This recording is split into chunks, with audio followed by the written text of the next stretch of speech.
Welcome back to the D1Softball Podcast, part of the Learfield family and the Varsity Network. I'm Jenna Becerra, and my amazing co-host Amanda Lorenz. Geez, see, of course I would ruin that. She's so amazing that I stumbled over my words. I'm so nervous to work with her again. But before we jump in, quick reminder, when you're out of town and want to keep up with live college sports, be sure to download the free Varsity Network app. Available for both Apple and Android. Get your games on the go with the Varsity Network app. All right, my amazing co-host, Amanda. Amanda reporting for Amanda. Yeah. You know what? Let's roll with it. It's not Mandy softball. It's I Amanda don't care. softball. I love it. Well, with that, today's lineup is the following. So we're going to talk through new top 25 rankings, talk a little bit about week 8, and then today's interview is super exciting. It's with Teagan Kavan, Texas pitcher, of course. And we're excited to have you listen into that. And then we have our plays of the week and our win and whiff of the week. All right, Amanda, are we ready? I'm ready. Let's go. All right, let's start off with our top 25.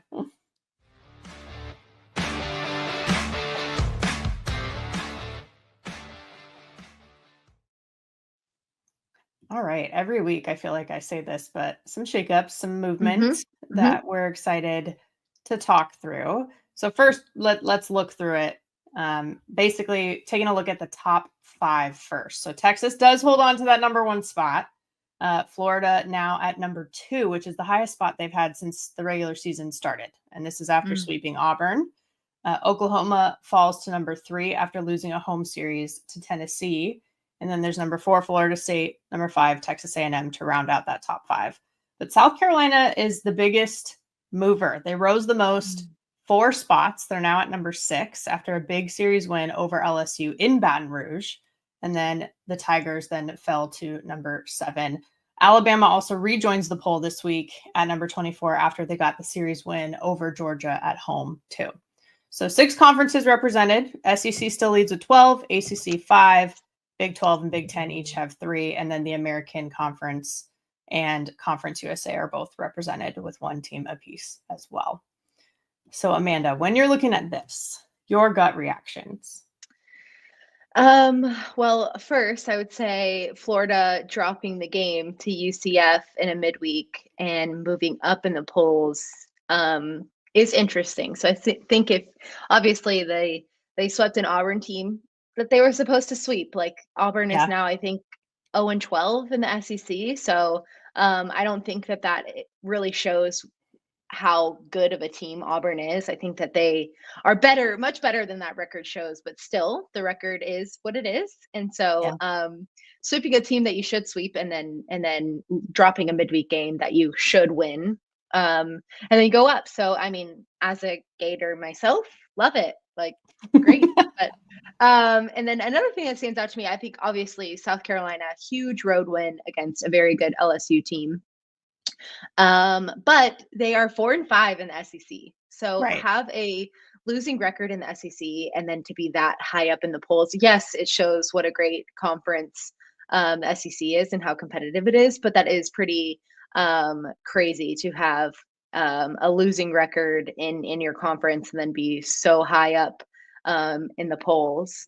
And then another thing, I think like in the beginning of the season, especially weekend 1, I was like, oof, Oklahoma State has some really good things going on. Like they did drop that game against Florida State weekend 1, but still I was like, wow, like they've got something going on. And then as of late, it just feels like it's been riding just a downhill roller coaster where, you know, they'll get one key win here and there, but hasn't had a bunch of life or consistency to climb that ladder and get up in the rankings. Obviously dropping a midweek to Georgia and then splitting with Georgia Tech, who Georgia Tech is a great team and having a good year, but again, games that Oklahoma State should win, and the standard that they have created, especially the last 5 to 7 years, you know, has been where they would expect those wins consistently. So those are probably my key takeaways. And then obviously, I think Mississippi State just keeps chipping away to keep climbing the rankings and just doing good things down there in Starkville and getting some key wins. Where I think for so long, you know, you thought of that could be one of the weekends that you would think is an easier weekend in the SEC, and it is not that at all. In Starkville when you play Mississippi State, especially this year, they're doing some really great things. Obviously, really Chafin is doing amazing on the mound for them, and then their offense is backing that up too, and defense. I think at times defensively they would make some key errors, and I've seen a lot of improvement in Mississippi State as far as their defense goes of making plays when they are supposed to, that don't let innings get out of hand, and having their pitchers' backs. And I like the way that they're doing. I'm sure that they love too that they're flying under the radar and have been pretty underrated, because they're just consistently getting better and being able to play their brand of softball against some elite teams. Yeah, and they took a game from Texas, I believe, right? So it's like, I mean, you dropped the series, yes, sure, but that's not easy to beat Texas, period, at this point. So that still means something. And seeing them at 18 with Oklahoma State there, but Mississippi State getting, higher up in the polls now at 15, so a top 15 team. That definitely means something. And obviously a lot of this is SEC heavy. I think these are all great points because there's 12 out of 15 teams are in the polls in the top 25. But one thing that's interesting to me too is Florida State being in the top 5. I feel like it was so SEC heavy in the top 10 so far this season. So for them to kind of find themselves a little bit and push into that top 5 is really interesting. Of course, we talked about them last week because they jumped 9 spots because they beat Alabama and then they swept Duke all on the road. They swept North Carolina State this past weekend. They're undefeated in the ACC. They're at the top of the standings. And now after the weekend, they were number 6 in RPI and number 7 in DSR. So that Diamond Sports ranking, as well as that complement to the RPI. So I think it's interesting too with them with the 13-game win streak. They're going into this midweek rivalry game against Florida. Like, cannot wait. I know you can't wait either. It's going to be really, really fun to watch them. And that's one of the most fun, especially non-conference rivalries, I think, that we probably have in college sports. Yeah. And I think for as long as I've known Florida State, their players love their head coach in Coach Alameda. And she had announced yesterday on social media that she was recently diagnosed with breast cancer and is undergoing treatment. So first of all, we just want to send all of our love down to Tallahassee to Coach Alameda in her fight, and also her players, just knowing how to rally around her and support her the best that they can, which I'm sure they are doing. I know that they love Coach a lot, and I hope that she feels it and knows it. And so obviously these Seminoles are playing with a little bit more purpose and a little bit more fight for their head coach. So it's she always does such a great job of preparing them, and they do such a great job on the field of performing like it. But I think that obviously this year they're playing for something a little bit extra special with just trying to support her in any way that they can. So just want to send our love down there and hope that she's feeling okay and knows that she has such a big community around her pushing her through the fight. And we know that she will win, but we'll be cheering her along through the whole process. Yes. Echo everything that you just said. So true. And it was nice to hear her, like her own video and everything that she put out, saying that she does feel like she's confident in the plan that her and her health team have. She feels like she's getting really good treatment and she feels super supported. I feel like the outpouring of support from everyone in the softball community, like players and everything that she works with, of course, but also just across the board, coast to coast, speaks so much to her character and the impact that she has had. And I loved it too, because she was very true to form. She was like, we're still focused on business. Like, we're still going to win softball games, and that's the mindset, I'm sure, going into the Florida matchup. Yeah. But like to have, the community like that it's a compliment to her. Absolutely. Really. Absolutely. I was going to say the same thing. It's just when you see people show up for you like that, it's just a testament to see how you've shown up for so many people your whole career. So it gives me chills just to know, because I've never heard anything negative about Coach, and all of her players love her so much, and she's so generous. had someone who was going through a tough time, and she was donated on the GoFundMe. Like she's like she does a great job of and never wanting the praise. That's just who she is. So it is very cool to see everybody step up for her. And I'm sure her program has known for a while, and they've been doing their best to step up for her the whole time. So obviously a testament to who she is and how she has shown up for the people in her life, her whole life. Yeah, 1,000%. 1,000%. So wishing, all the best to her and the Noles. And except for the 7 innings against the Gators. I was gonna say, do you agree with that, Amanda? No. I wish them the best always. Wish them the best, except for those, specific 7 innings between the lines. Pitch 1 and the last pitch. Other than those, just kidding. See, the thing is that she would respect that. So I'm sure she would expect nothing less. Amazing.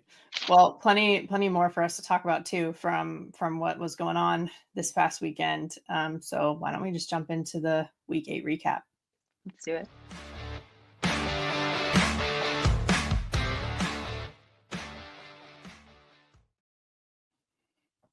So many places that we could start here. And maybe we'll go ahead and start with Rothrock returning because we were Florida schools, and obviously that's a really big deal. And so Amanda, I want to hear from you on your thoughts on that. Yeah, just one, really excited to see her out in uniform and looking healthy and ready to compete.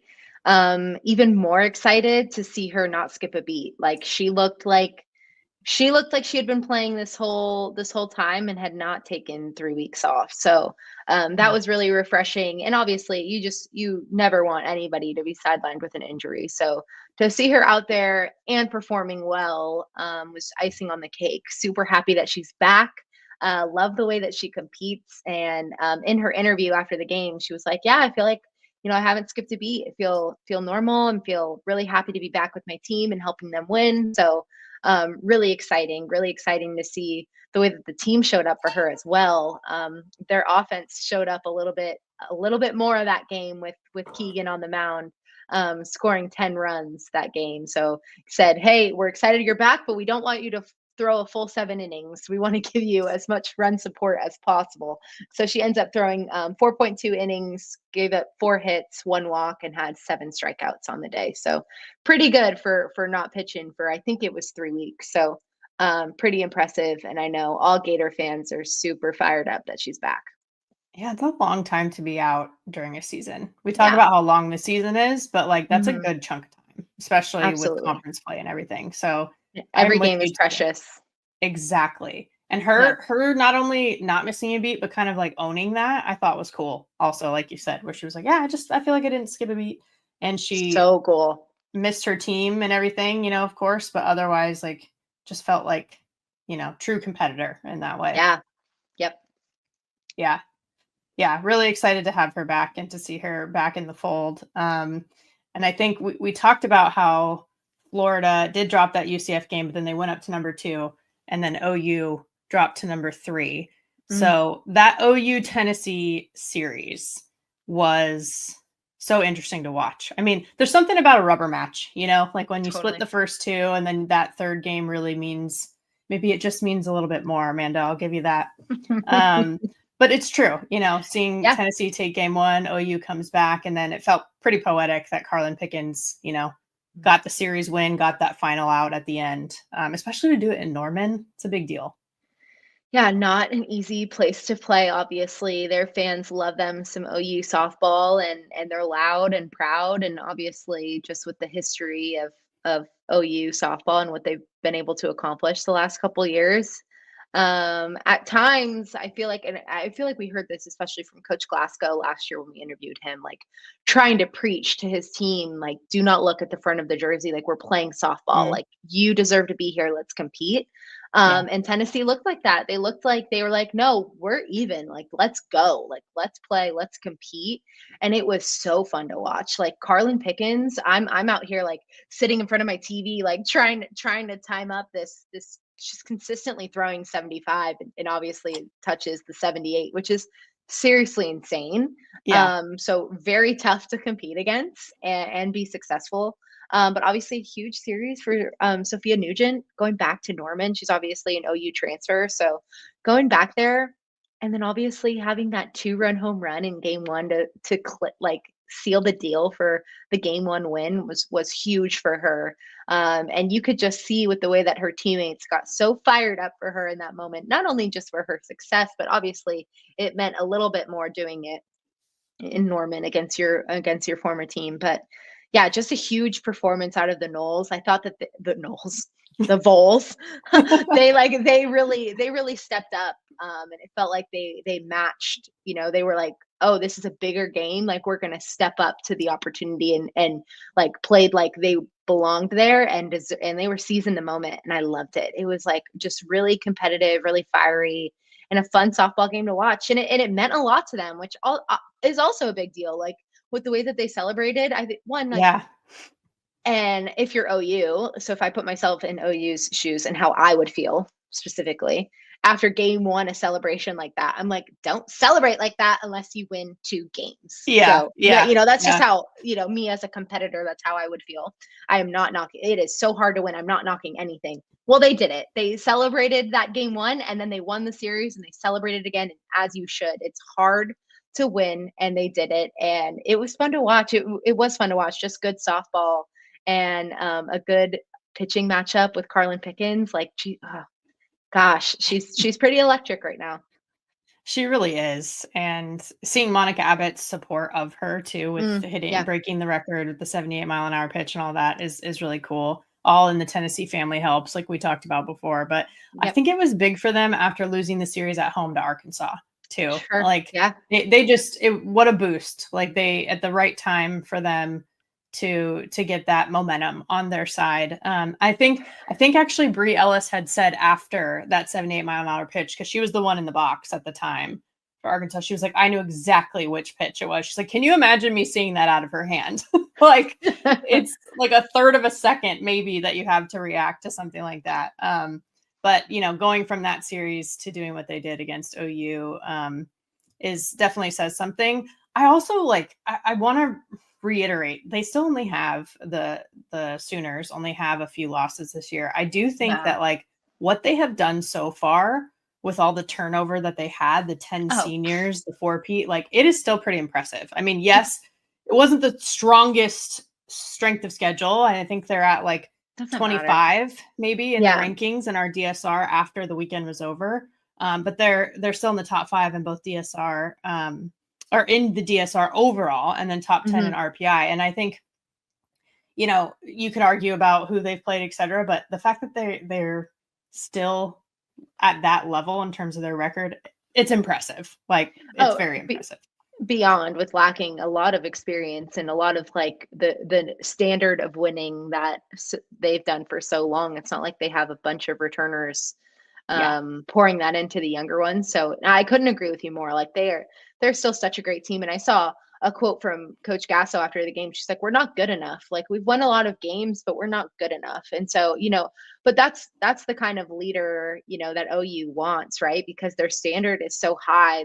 They've really made a new standard of winning that our sport hasn't seen. And so just to say no, we needed this. We needed a punch in the face. We are not good enough. We are not good enough to our standard. And yeah, we've been winning games, but we know that this isn't as good as it should be. Right. So that, I mean, I don't expect anything less, right. To hear that from her after a series like that. But it was important. It was hard. It was hard to compete against Carlin Pickens and string together hits and make something happen. And it could be this, just I would love to hear from Tennessee perspective of after that Arkansas series, maybe the reason that they won against OU was losing against Arkansas. They needed that. They needed that punch, that reset to say no, we can't just coast. We need to own it every day. We need to show up the way that we know how to show up every day. We can't just trust that it's going to happen. Right. We need to really own the moment. So I would love to see, like, maybe that's what this series is for OU, right? So Yeah. after turning the page on this series, like, what is it going to do to their locker room, and see how they're going to step up and rebound from this. It's not the end of the world. They lost 2 games, but also took 1 game against a really good team, right? Like, Yeah. it's not like the world is ending. Like, this is what happens, especially in the SEC, when you have this crazy of a schedule, week in and week out. It's hard to win. Yeah. So I do think it's going to be fun to watch OU respond, just the way it was fun to watch Tennessee respond to the Arkansas series. True. That championship mindset. Yeah, it's different. It is. Different. It's different. Another interesting series in the ACC that was pretty highly anticipated was Stanford at Virginia Tech. Yeah. And obviously it was a top 15 matchup at the time by our poll at D1Softball. And I just think it didn't disappoint. And I think it's interesting because you can't say that very often about a sweep. Yeah. Like, at the end of the day, Virginia Tech won all the games, but they were 3 one-run games. There were multiple lead changes in every game, constant momentum shifting. I just think it had, like, the drama, also some controversial calls, just high energy from the fans. The stadium was overflowing with people standing and watching, like, out past the outfield fence and outside the stadium. And it just had a lot of what you would want in a fun matchup to watch just as a fan. Even though at the end of the day, yeah, the Hokies took it all. But for some reason, every game felt a little bit different than maybe what the end result was. Yeah, and it's a little bit more heartbreaking losing that many one-run games than even if it was like a traditional sweep, right? Like, okay, yeah, we came in and we just didn't have it. Like, we got our butts kicked. They outplayed us in every facet of the game, and they won. But it hurts, like, more when you know you were neck and neck the whole time, like, giving your all. It's such a grind. You're trying to figure out how to just push one run across and just keep competing. It just takes so much, like, wind out of the sail each game. So, like, credit to Stanford as well, of just being able to, like, flip the page after, like, a heartbreaking loss each day, and, like, still compete and try with everything that they have to win. So, like you said, it was not a traditional sweep. And of course it's going to show, like, okay, a loss is a loss, but it is, like, it's really hard to rebound after, like, dang, like, we competed, this was hard, a one-run loss sucks, but let's get after it the next day. Yeah. It's hard to do. So yeah, echo everything that you said. Definitely postseason feel, super competitive. Watching on TV gave me super regional vibes of just felt like there was a lot on the line, a lot of passion, and it was good softball, fun to watch, but it was not awesome, for Stanford to make that long trip and end up coming out like that. But yeah, like you said, it was just good softball and not a traditional sweep. Yeah, and credit to actually both the softball and baseball programs at Virginia Tech, because it was the first weekend in school history where both teams swept ranked opponents. So obviously Stanford softball, but then Wake Forest baseball too. On that side, the Hokies swept them. So it was a good weekend to be a Hokie, and sounds like it was cool crazy in Blacksburg. Yeah. And I mean, baseball was at Wake Forest, but I think that they were still locked in, like all the fans. So I'm sure when they got back, it was pretty crazy. Yeah. And it does make it more interesting too on the softball side. Florida State, Duke, typically at the top. Duke was picked to win though this year in the ACC. And Florida State's up there undefeated at the top of the ACC standings. But Virginia Tech's right there behind them. And now that series, when they host Florida State at the end of the regular season, that all of a sudden gets even more interesting, So it's interesting to see how the rest of this conference slate will go. So fun. So fun. So much fun. What other stuff stood out to you also this weekend?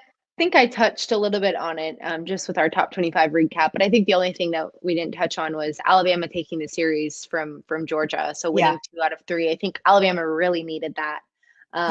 They have been trying to find their identity as a team and just kind of working through some things. So they needed a huge home weekend against the University of Georgia, big series win.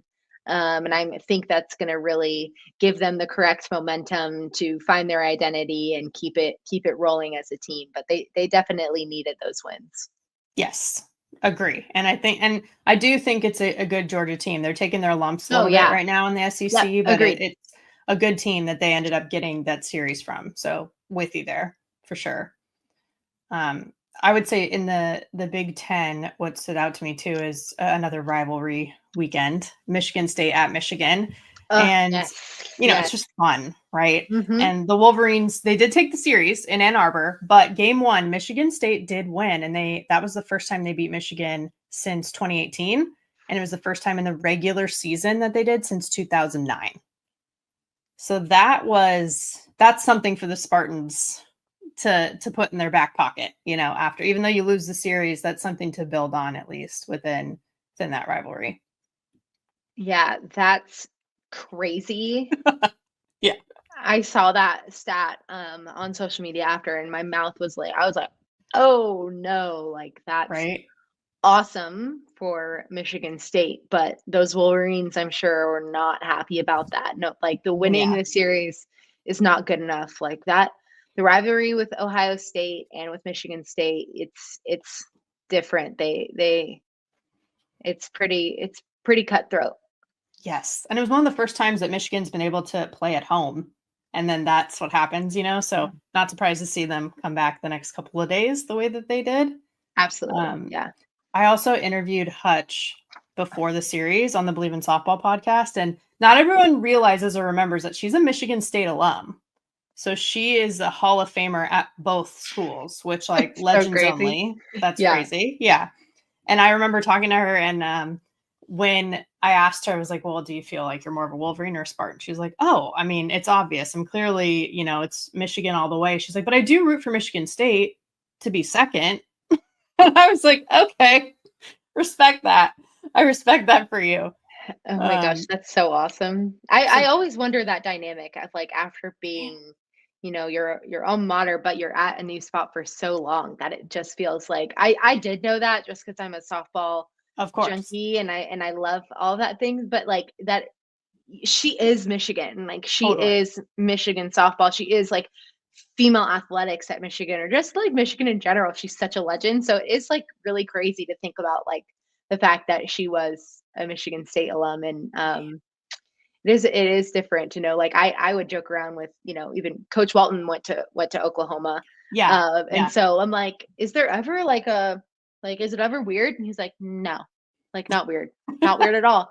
And I was like, okay, like love to hear it. But it's just interesting to know because, for me, I think of like, I'm a diehard. You're a diehard Gator. I'm a diehard. But I guess if like you learn to love a place so much and they're paying your bills for a really long time, like they're paying for your family to live. So you know what? Like if they're paying you a check and you love that place, it's a little bit more than just money, but of course, but.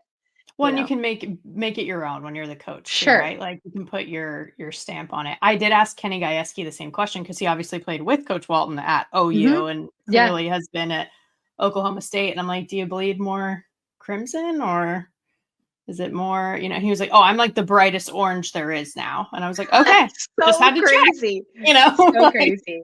And of course, like, what is he going to say? But right. But it is so interesting. Yeah. Yeah, I mean, he definitely still like acknowledged his experience at Oklahoma and how it helped shape. And even in his interview, I think he said with the AD at first, he was like, my only problem with you is, he was like, what? He's like, you're a Sooner. And then they got it out of the way and like moved on, and look where we are now. Glad we could get that out in the open. Yeah, exactly. Yeah, no, good stuff. Rivalries are always super fun. Yeah, super fun. And then just giving a shout out to our national honorees this week for D1Softball. Really fun watching these games. So our national player of the week, Caitlin Breslin from UConn. She tied an NCAA single game record with 4 home runs against Creighton. She had a solo, then a 2-run, a solo, then a 2-run. And then she hit 5 total on the weekend. She hit 750 and had 11 RBIs. But this brings me back to the Danielle Gibson home run cycle days. Didn't quite hit the home run cycle, but the 4 home runs is pretty incredible. Mm-hmm. And then the pitcher of the week, this is not a surprise, but Teagan Kavan from Texas Tech. And that's an interesting series too. They swept Kansas as they quote unquote should on paper, right? That wasn't shocking, but I think for her in particular, it was a homecoming. She's from Topeka, Kansas.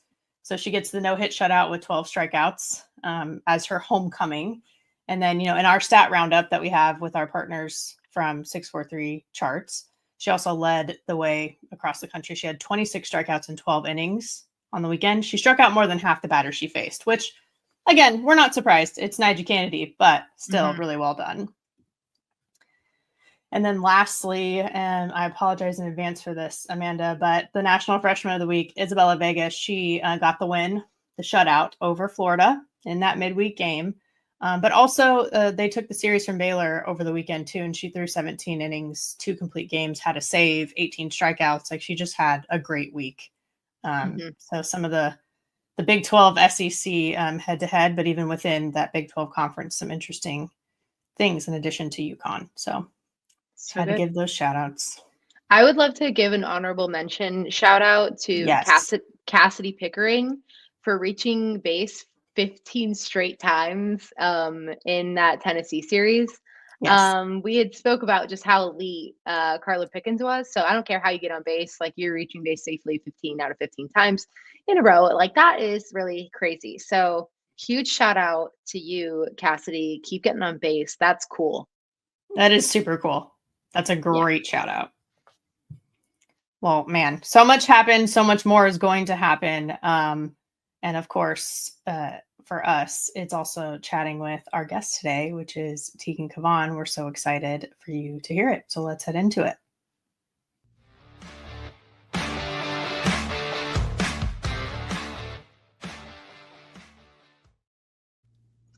We are so excited to welcome in Texas Ace, 2024 D1 Freshman All-American and Big 12 Pitcher of the Year last year, Teagan Kavan. Teagan, we're so excited to have you, not just because your Longhorns are number 1 right now, but just because it's so fun to watch you this season and throughout your whole career so far.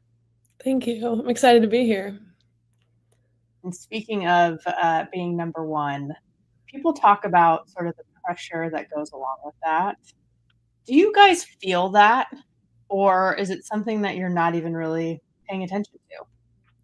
I don't think it's something we pay much attention to. I think, honestly, we talk about it a lot. I think this goes for any team, honestly, in the top 15 or top 10, top 5, that I feel like we all have a target on our backs. And so I don't think it necessarily changes no matter what number you're ranked. And so I think we know that people are going to come and want to beat us no matter what we're ranked. So I don't think it adds any pressure, but it's definitely something we try not to focus on, because at the end of the day, you just have to go compete.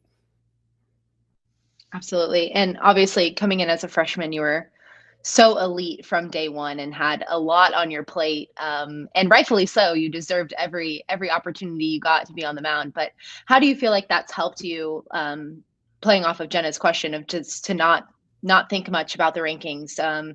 It's like a standard that you guys have created, especially since you've been on campus. So how do you think that's helped you this year, just keep building off of that standard? Yeah, thank you. Yeah, last year helped a lot.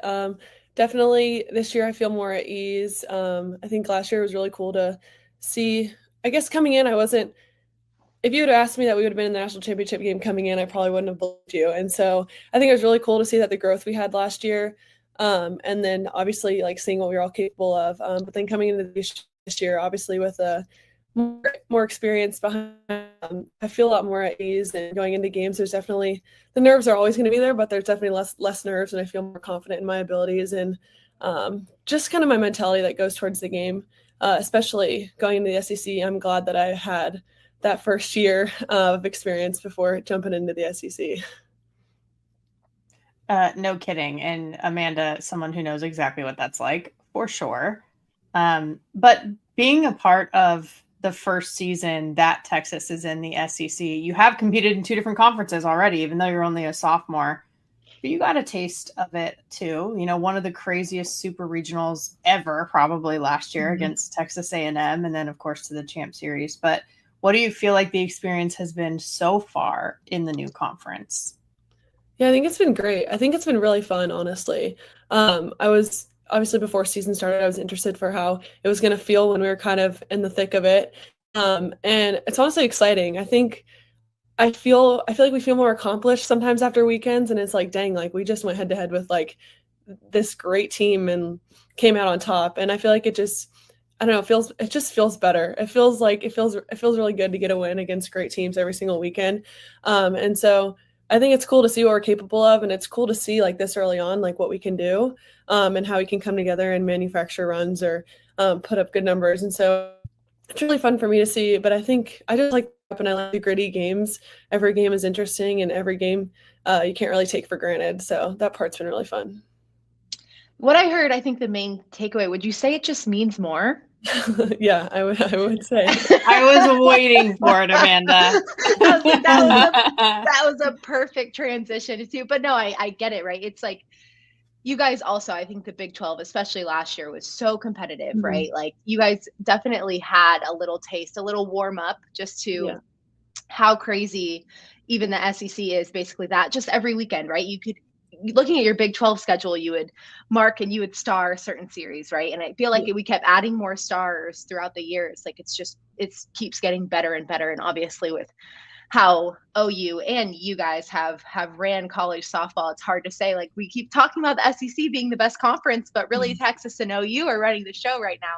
So really, I think the SEC lucked out by having you guys as far as college softball is concerned. But as far as just the schedule and how crazy it is, like you said, it is more, you feel more accomplished. It's such a grind competing against these teams, because it doesn't matter what the front of their jersey says or what number is associated with their ranking. Like it's a grind and it's hard to win. And so I love that you said that, because, you know, even going down, even playing against Mississippi State and winning the series against Mississippi State, with on paper, you know, we would assume that you guys would sweep Mississippi State. But it's a grind. It's hard. It's not easy to sweep these teams. It's not hard to win it's very hard to win a series. So specifically that series, just talk about going in there and playing a really good Mississippi State team, which I feel like has been a little underrated. They've kept like climbing a little bit. But did you expect that out of them? Was it more than you thought? Was it everything that you thought? Just how did that weekend, in your mind, what would you say about the weekend? Yeah, I would also say they're a little underrated just after playing them. But I think we knew going into it that they have a great team. I think we knew, especially we talk about with all teams in the SEC, like doesn't matter, like you said, or what their record is, like they all have this experience and they all are quality teams. And so I think we knew that like we had to play our best softball to get wins against them. And I think Friday we didn't play our best all around as a whole. And so that's what's going to happen, especially when you're playing a team and you can't really take a game off, or you can't really have those games and expect to come out with a win. And so I think we had a good response. That's what we talk about a lot, is just having good responses to everything. And that's what brought us our 2 wins after that. But it's definitely not an easy task, especially with their offense, and their defense is really great too. And so obviously with Raylan, she threw great all weekend. But always offense too really helps them a lot too. And so kind of learning off of that and using what I learned in my first game against them to also go compete against them on Sunday really helped me. Yeah. And I feel like you give credit to your pitchers, your other pitchers, but also the battery is everything, right? And even looking back to last year, I mean, you made history, the first in program history to throw a shutout in your World Series debut. And this is a history that includes people like Kat Osterman, right? So some of these things are really extra cool, but without having somebody like a Reese Atwood and that relationship there, obviously it would be a little bit different. So can you share about that relationship that you have? Yeah, Reese is best friends just off the field too. And so she's really fun to be around. We have a lot of fun together. And I think it's cool when it shows up on the field, just because we kind of both get into a different mindset. And so it's cool to see us kind of lock in together. And she helps me out. She'll call time. She knows what to say to me. She knows what I need. And she knows when to tell me to kind of like lock in and focus and do better. And so it's really cool that we have that relationship. And I think just outside of softball, we kind of have the same like morals and like life values. And so we get along really well, and she's one of the best people I know. And so all of her success on the field is a testament to just the person she is. I think she works so hard, and she's probably the hardest worker. Love. I already thought that you guys were like the scariest battery in college softball, but now knowing that you guys are best friends, you guys just leveled up. You're even scarier than I thought. Like that. Yeah. That chemistry is pretty insane, but it's cool to know that like it's not just on field chemistry, because I feel like it's very evident to see. Well, you are very stoic, which you do such a great job. Like you cannot tell if, I mean, it rarely ever happens, but if someone just had a big hit off of you, or if you just had 3 strikeouts in a row, like it's very hard to tell, which is pretty intimidating as a hitter, I will say. So, but I love that. That's amazing. I love that she is able to calm you down. Oh gosh, that's really cool. What would you say is I from just watching you, I feel like it's extremely, you are a bully, because you can throw up, down, and change speeds, and like that, and like at an elite level. And I just like personally have a big problem with that as a hitter. So because that's like just disgusting to go up and try to attack when you have 3 elite pitches that do so many different things. What do you think your favorite one is to throw? Oh, definitely my rise ball still. That's just like my baby. That's just always been the one. And so, yeah. Definitely that. I figured that was going to be the answer, because I feel like the down change of, like, correct me if I'm wrong, just from watching the select games, it feels like they're becoming more elite as you keep going. The rise ball has always been elite. Like, so just now this year watching all 3, I'm like, okay, this is really hard to create a plan against. But good to know. Good to know. Writing down my future notes for when you eventually are in the professional space, you know. Yes. Hope I'm still around. Yeah, this is actually she's doing a scouting report. That's why I was this actually. No, we have more college to see you compete in, which is super, super exciting. And I'm just thinking about, as Amanda was saying that, I'm like, man, Reese has to catch all of those things too, right? Like the hitters have to face it, but Reese has to catch all of it. So I did have to ask you too, have you gotten back at Reese at all for hitting her with the ball, you know, when she hit you with the ball in the throwdown in one of the games last weekend? It's a funny story, because after I went back in, she was like, I don't even think she obstructed my throwing arm. Like, she just but she has a track she's record. Honest. Yeah, she has a track record for this. I'm the 3rd pitcher she's hit, so 3rd time's a charm, I guess. Maybe, but anyway, I guess she just pulls down too hard sometimes, and I was just not it was not my time. So but yeah, we joke around a lot about it a lot. But no, she was very quick to ask if I was okay, and it was all good. But no, it was really funny, and now we joke around about it, and I'll play around with her with it too sometimes. But oh my gosh, so good. Great question, Jenna. Being from Iowa, now down in Austin, Texas, it's such a cool place to be. What's your favorite thing to do around Austin? Okay. I love Austin. I think it's every time, like, whenever I go around like Lady Bird Lake, there's a coffee shop, Noble Joe's, and I always go around there and I'm like, I feel like I'm just on vacation. And I feel like that's the best. Like, I'm in this place and I'm like living in this place, but I feel like I'm on vacation every day. And I feel like that just shows like how much I love it here, and then how much just like the city is so great and there's always something new to do. So I just like trying new things. Me and Reese like to try new coffee shops, and so we're always doing that, and just being outside, like near the water and stuff. That's awesome. That's awesome. And yes, Amanda mentioning how you're from the Midwest, you're from Iowa. I would love to know more of your thoughts on how that influenced you now that you are in Austin and in a new place. Not to mention the fact that, you know, with March Madness, although now we're just entering April, people do talk about Caitlin Clark still, even though she's a pro, and she gave you that shout out last year because you went to the same high school. Yes. It's very cool. I mean, obviously we grew up really close to each other. She obviously went to the same high school, but she took me to basketball practice my freshman year, summer, a few times. And so, yeah, it's really cool that we have like that connection. Don't necessarily keep in touch with her now, but it's really cool to see like how far And obviously everything she's done for women's sports, I think it's obviously shown even on the softball side too.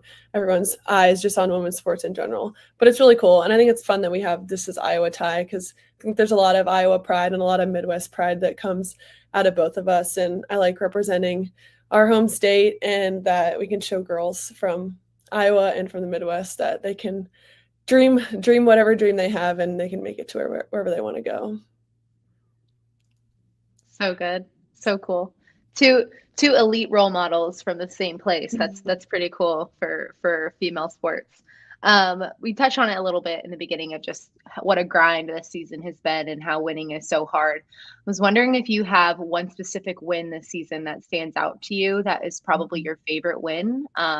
Just maybe you think that it was a big pivot for your team, or just something that you're really proud of. Do you have a favorite win so far?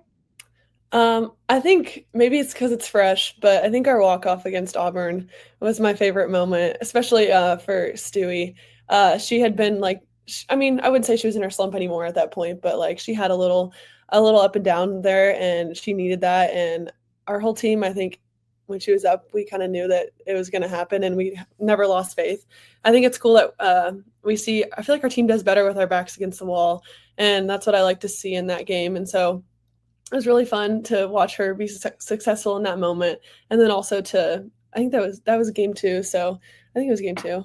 Yeah. To at least seal the series was really fun, especially backs up against the wall, down to the last out. Walk-off's always fun. You can't forget that. So I would say that moment. That's the thing. We always talk about how momentum can start on either side, right? Like how the offense fires you up, how you can fire up the offense. How do you think how do you play off of that, I guess, when you get out there in the circle, if your offense is doing big things? Yeah, I think it's huge. And I think a lot of times on the flip side of that, if I know that kind of they have the momentum from a good defensive play, honestly, my sole job, it's always to get the leadoff out, but especially after that moment, if they make a big play, I feel like my sole goal is to get that leadoff out to take the momentum back. And so I think when our offense is doing a good job, I'm going out there, and I'm obviously more confident when I have some run support, or just they had a good inning before. And so I definitely try to feed off of it, but I also try to obviously shut it down on the other side, because I think it does play such a huge role in how the game goes. And speaking of momentum, playing off of that with one another, you also have an elite pitching staff that you're able to lean on, especially Mac Morgan.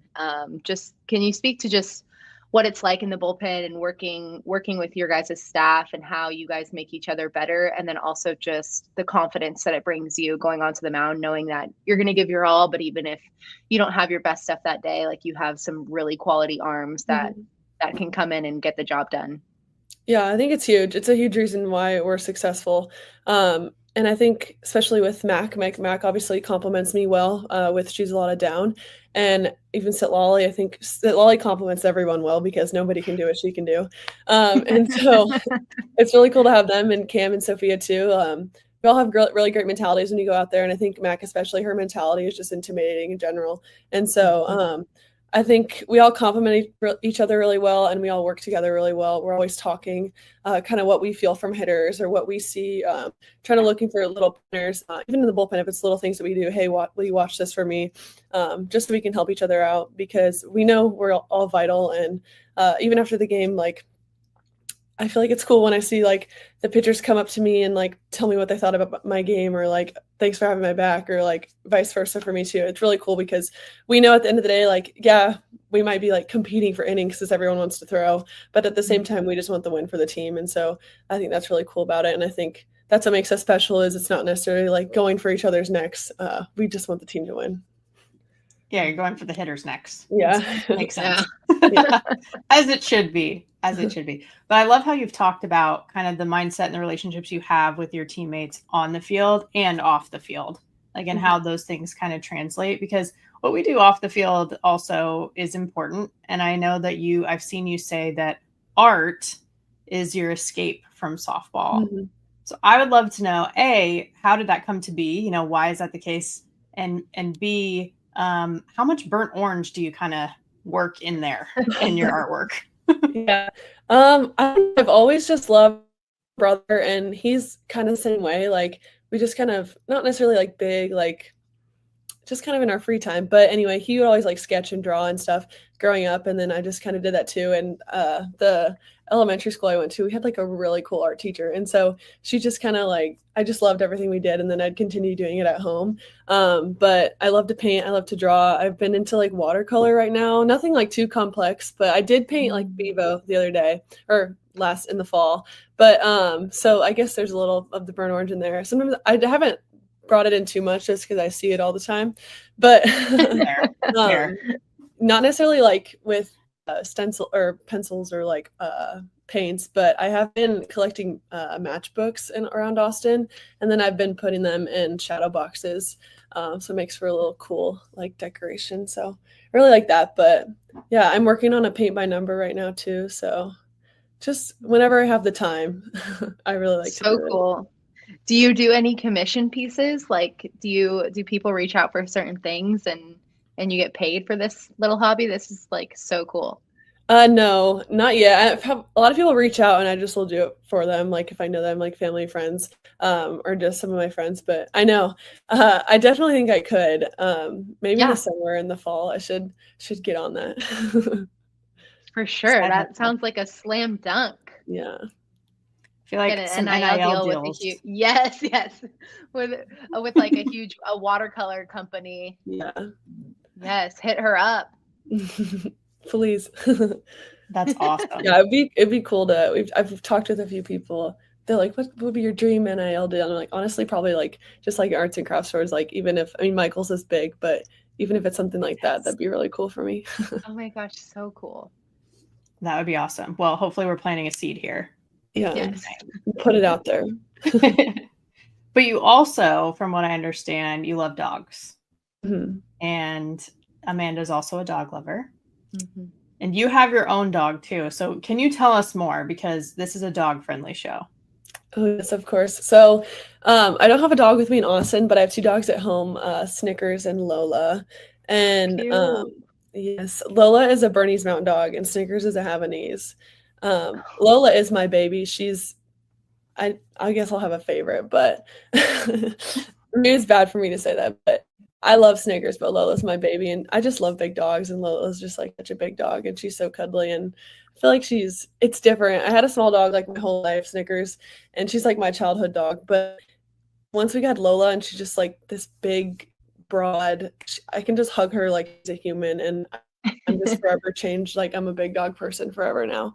But my parents are coming for our next weekends at home for Tennessee and LSU, and they're staying in a house, and so they're bringing the pups, and I'm really excited because it's been too long. But yeah, it's so fun, and I'll probably stay there a lot just to be with them. Yeah. Oh, it's like therapy. Like nothing compares to that hug. Do you have a favorite thing to do with Lola? Like, do you take her out in public? Like, big on hikes? I know she's a big mama, so lots of activity might be hard on her.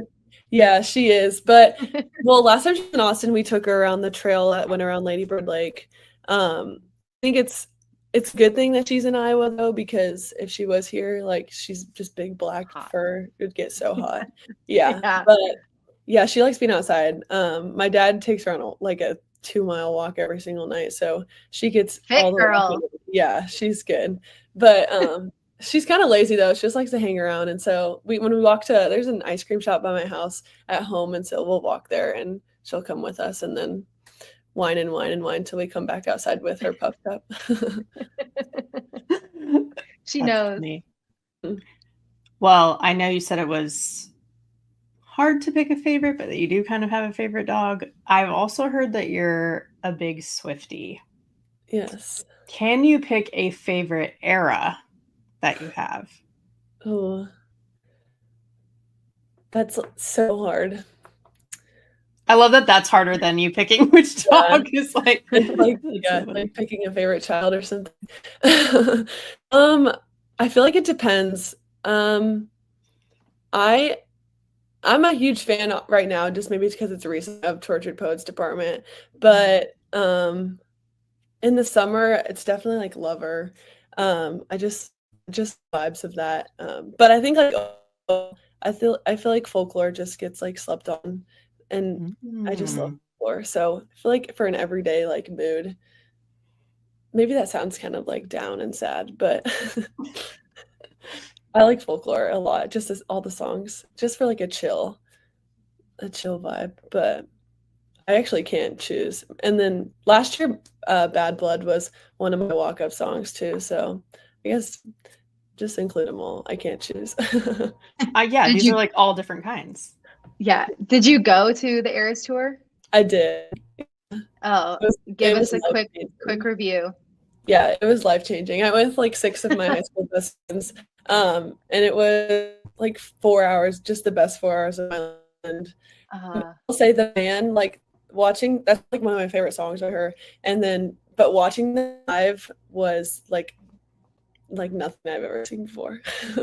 It was fabulous. I'm so happy for you.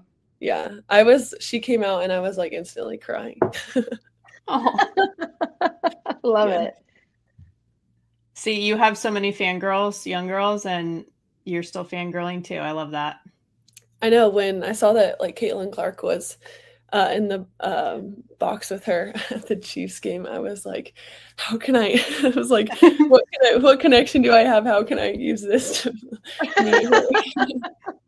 That's hilarious. Anything. Friendship bracelet. Yeah. That's what let's get it going. Yeah. Pitch it. Yeah. Oh, that's hysterical. Well, it's so cool to get to know you, Teagan, too, not just for everything you do on the field, which we love to watch, but even all of this fun stuff that's off the field and sort of your personality too. So thank you for just joining us and being willing to open up. It's been awesome. Yes, of course. Thank you. It's fun. Thanks for joining us, Teagan. Good luck. Thank you.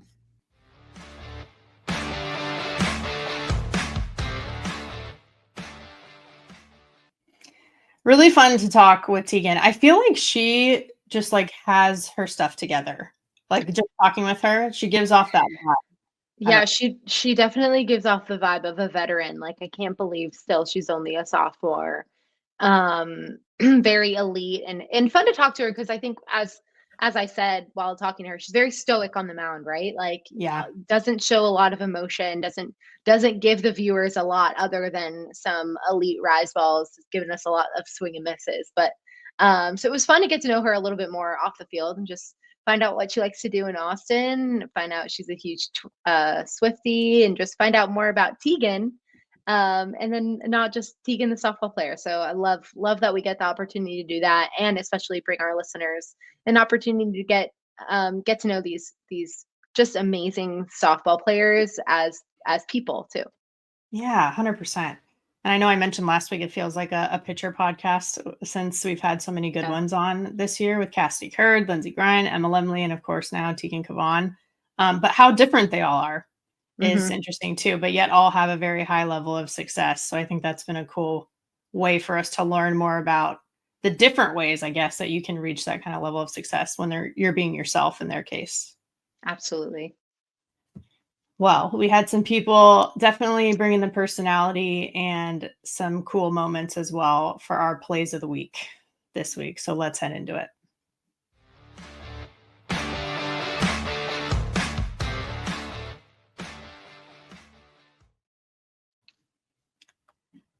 So I'll kick us off again this week. There was a moment that I just feel like was the epitome of teammates in a lot of ways. This actually also made SportsCenter. So it was just your average everyday 3-4 put out, I guess you could say. So let's just watch it. Let's do top plays from Friday. Okay? All right. Kentucky and Arkansas. Arkansas's Bree Ellis. No, but Carly Davis in there. Whoa! That goes to Bob Boone and Pete Rose in the 1980 World Series. What a catch. Arkansas goes on to win. Like, ultimate teammate. Carly Davidson has Bree Ellis's back.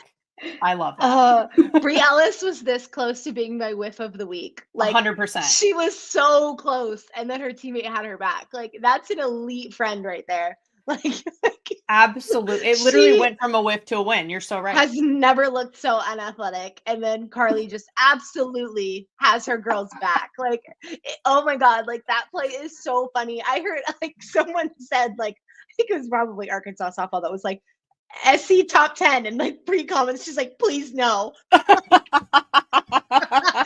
please no. Like, watch this absolutely wiped from the internet. Like, oh my God, I laugh every time I watch. So like, funny. So funny. It's also funny because Bree is such a character on social media. Like, gosh, I want to be her friend. Like, it is just like, I just know that she's like, no, like, no, why? Like, erase.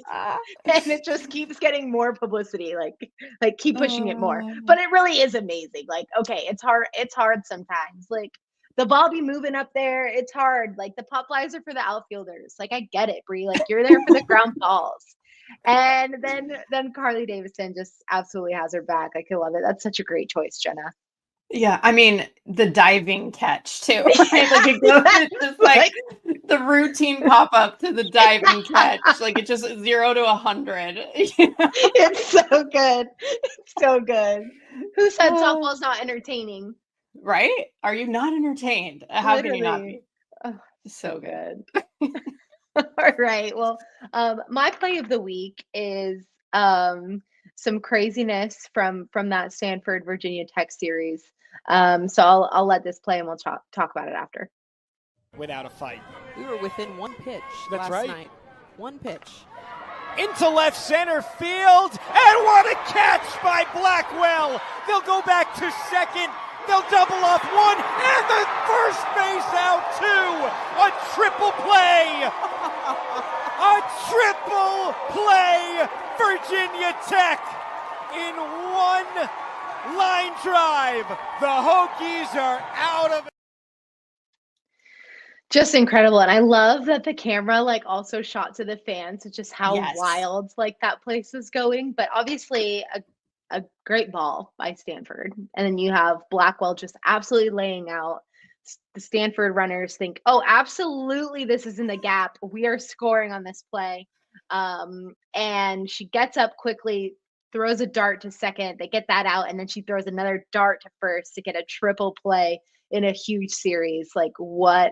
Like, right when Stanford thinks that they have momentum, like, Virginia Tech just grabs it, takes it, and just, triple plays don't happen often, but that was a pretty elite one. That was pretty cool. First triple play in program history. Oh, Add wow. that little cherry on top. Oh, yeah. Thanks for that, Jenna. Crazy. Oh, yes. That is so cool. Right? I mean, they just don't come around. Like, it's hard. It is. It's hard. Everything needs to work out perfectly. Like, you need them to make a little bit of questionable base running mistakes usually. Well, yeah, I was going to say part of me is like, and with your alma mater, it like stings a little more. So I'm like, sure. I could easily make the base running a whiff, maybe a little bit in that situation.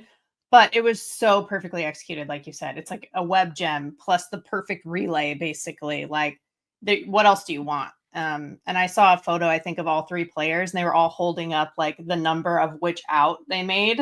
Like left field, Blackwell, and second base with Rachel Castine, and then Michelle Chatfield at first base, and they all had the 1, 2, 3. And I was like, for the history, the fact that it was the first one ever, I was like, that's pretty cool. That's so awesome. That's really cool.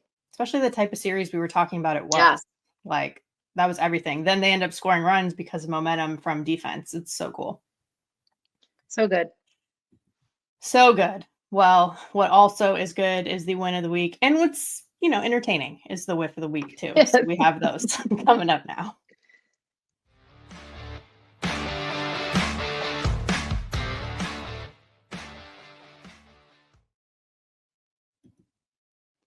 The win of the week, definitely a big win in many ways. There was a literal win, but also a much bigger win that transcends the field too. But let's just take a look at this first pitch that was thrown at the UCF game.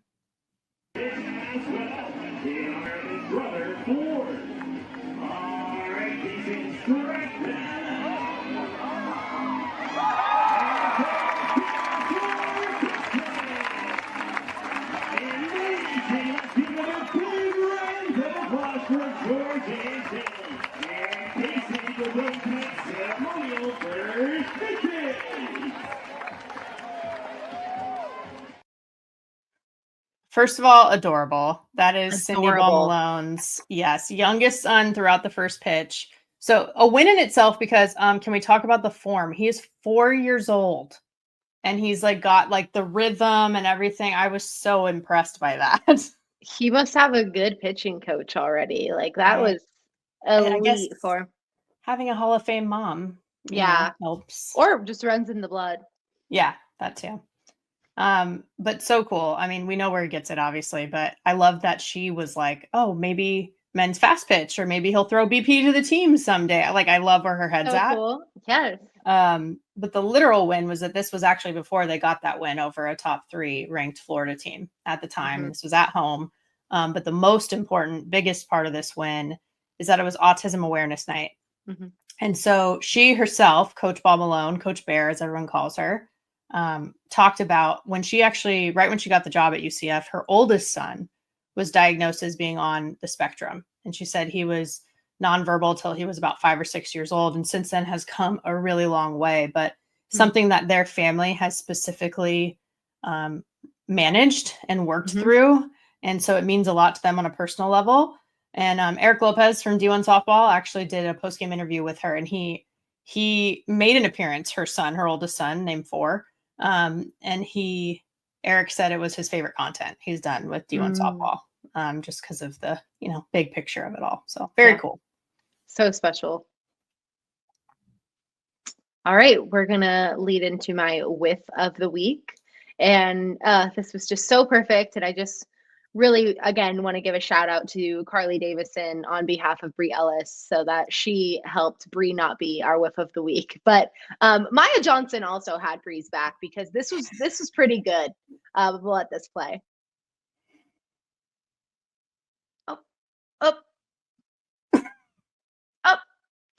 Yeah, and she says like, "Oh, I'm a PO," which for you guys that don't know, I'm a pitcher only is what we call it. Pitcher only for a reason, like walking backwards while trying to receive that ball from your catcher, and just the sniper got her from up above, and she ate it. But gosh, just so funny. Like, you can never just keep it cool. You always have to be aware of your surroundings. Like, the snipers are always out to get you.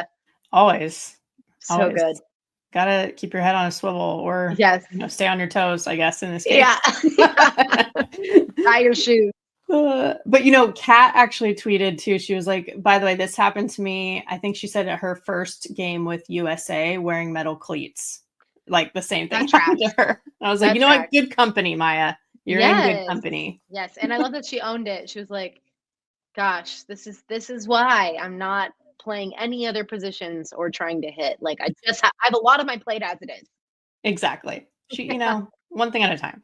She did go on, by the way, to win the Missouri Valley Conference Pitcher of the Week honor. Just saying. Period. Doesn't even matter. She got the shutout win, Yeah, who needs to stay on your feet? Still win. 13 strikeouts against Southern Illinois. Hey, take it. Yes, Maya. Love it. Oh, that's so good. So good. Well, I feel like this week was like really good in terms of the plays and the win and whiff, actually. Yes. Definitely. Lots available for us.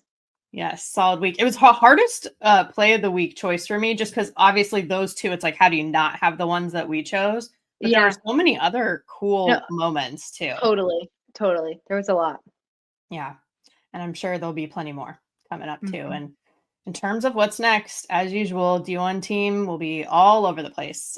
Shelly Carlin she'll be watching a member of the softball community compete, kind of. She's going to be watching UCLA women's basketball. They're going to their first Final Four ever.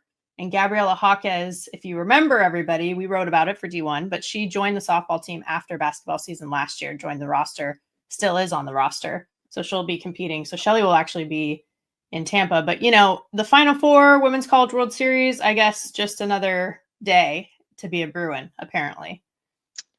That's what they're saying. Yeah. That's what's hot in the streets right now. That's what they're saying.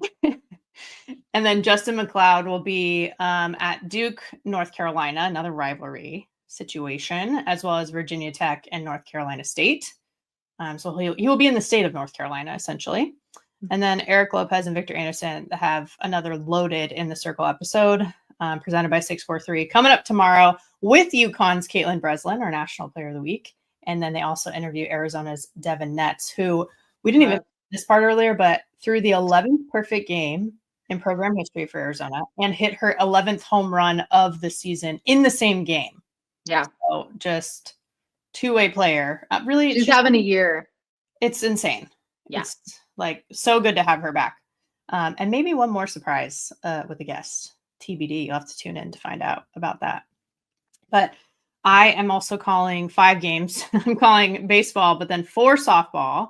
So Stanford's midweek against St. Mary's, and then a highly anticipated Clemson series. So it's a reunion, of course, with Coach Allister having played for Coach Rittman when he was at Stanford prior.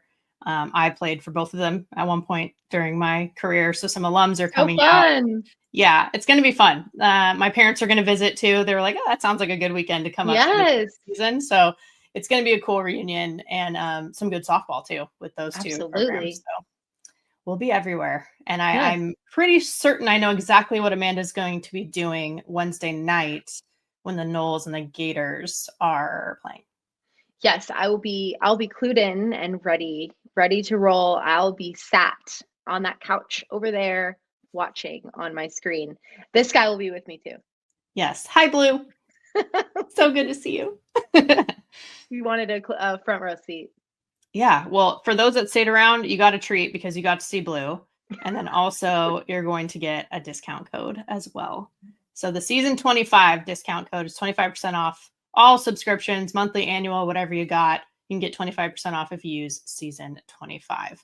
Lots of great stuff, including like just so much data actually that we have if you really want to get in the weeds and nerd out on some of the stuff we have with 643 charts, as well as Diamond Sports rankings and a bunch of other stuff too. So highly recommend.